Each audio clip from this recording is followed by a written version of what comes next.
These everyday household items represent familiar brands we all know.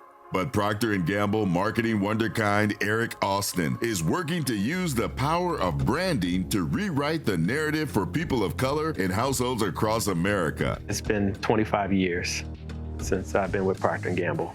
Coming out of school, I had 2 early jobs, less than probably a year and a half before I got hired at P&G. So a year and a half after I graduated, I found myself back here in Cincinnati working for Procter & Gamble, which is one of the biggest companies here. Born and raised here in Cincinnati. I grew up in right outside the inner city of Cincinnati called College Hill. I grew up both with my parents, which is a blessing. Both of them were factory workers.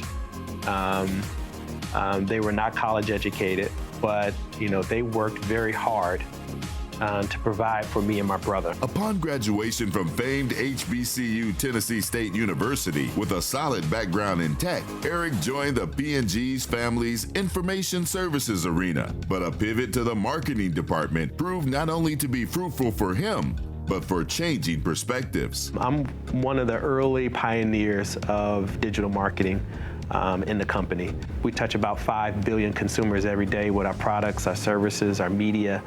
So we pretty much have a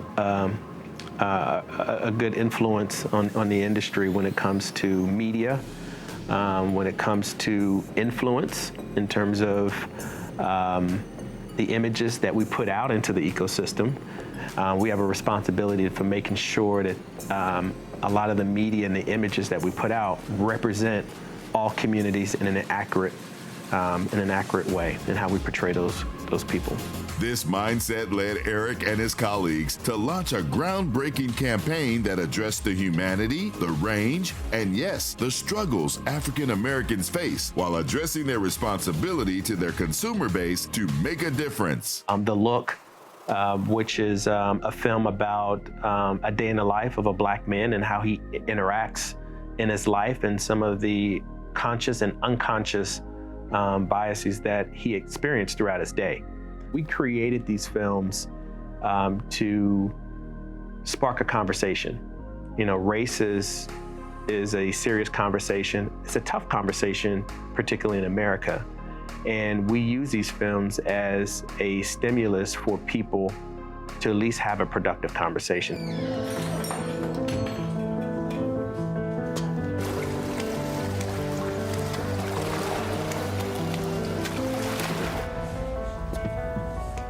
The Talk, which that film was debuted in 2017.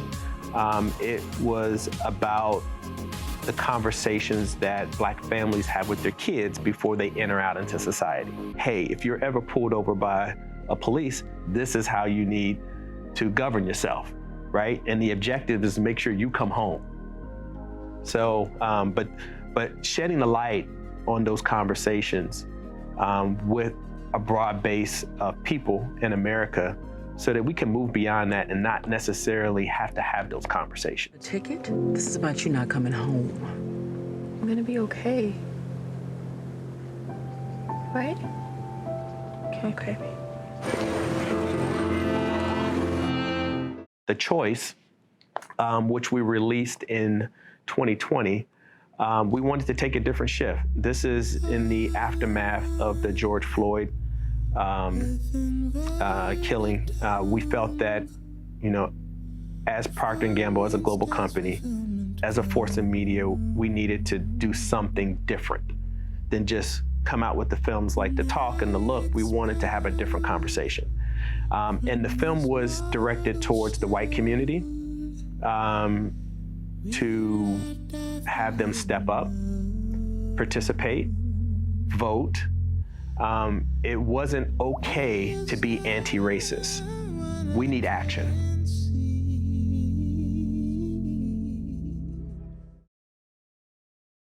Coming out for 2020, we pivoted to Widen the Screen. Widen the Screen is a content development partnership platform that enables creators, particularly Black creators, to tell positive Black stories It's closer to home in terms of what P&G can control. As one of the world's largest advertisers, we have a responsibility for the images that we put out into the ecosystem, because if we get it wrong, those images can turn to stereotypes. Those stereotypes can turn to biases, and those biases can turn to unintended consequences, as we've seen with George Floyd.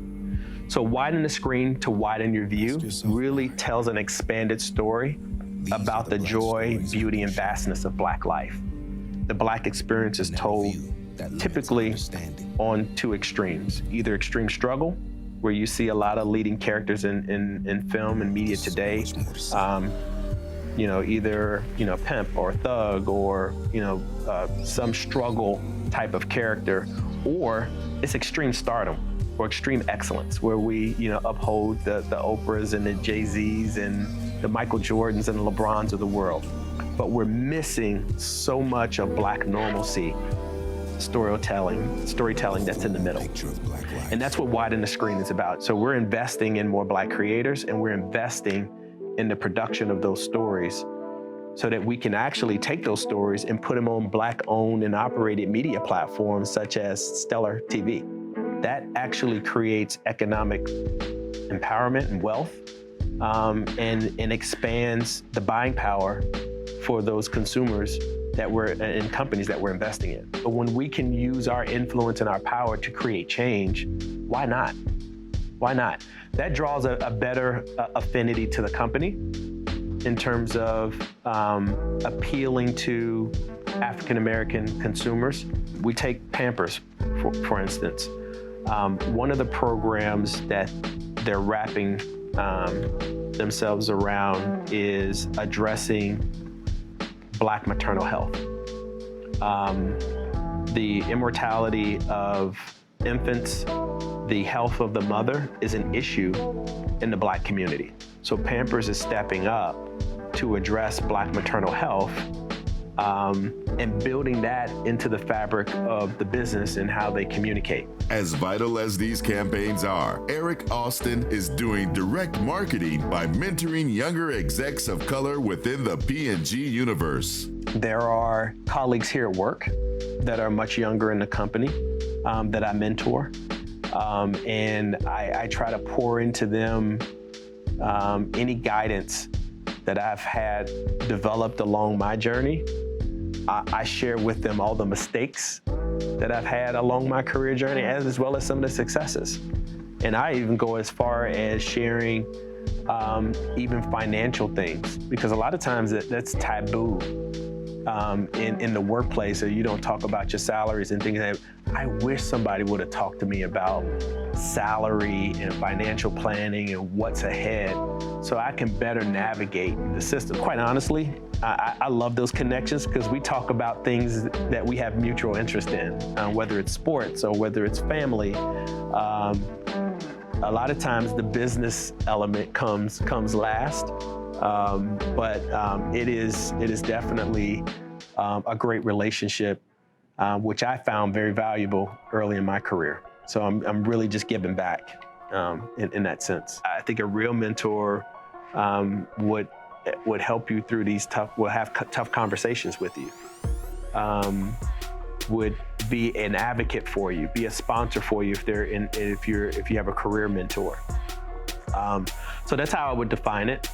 I think it's pivotal. I think a lot of people throw mentoring around very loosely, but I think it's a deep relationship. I think you build a strong friend, loving based relationship first, respect, but then the advice and the coaching comes on top.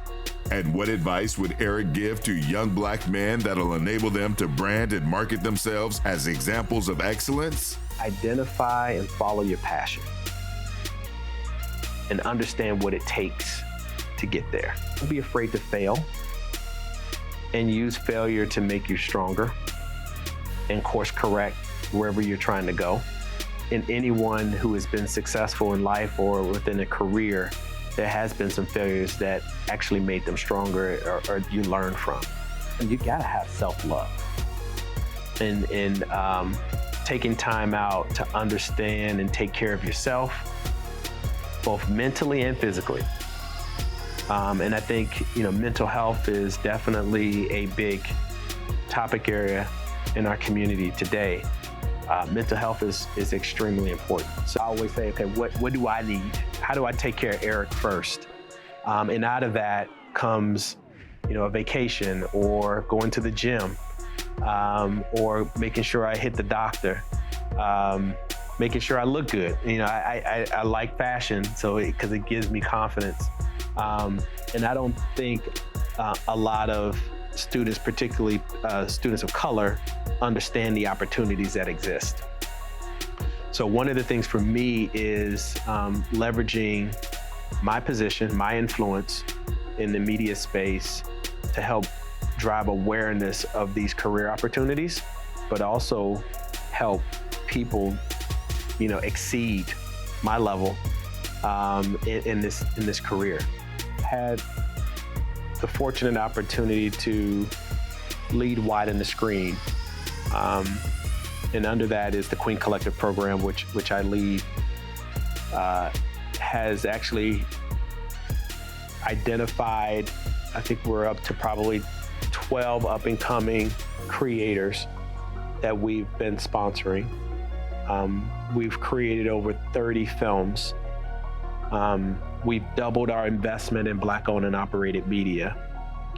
For these creators, we've created over 300 new job opportunities by just leaning in, and investing initially with them.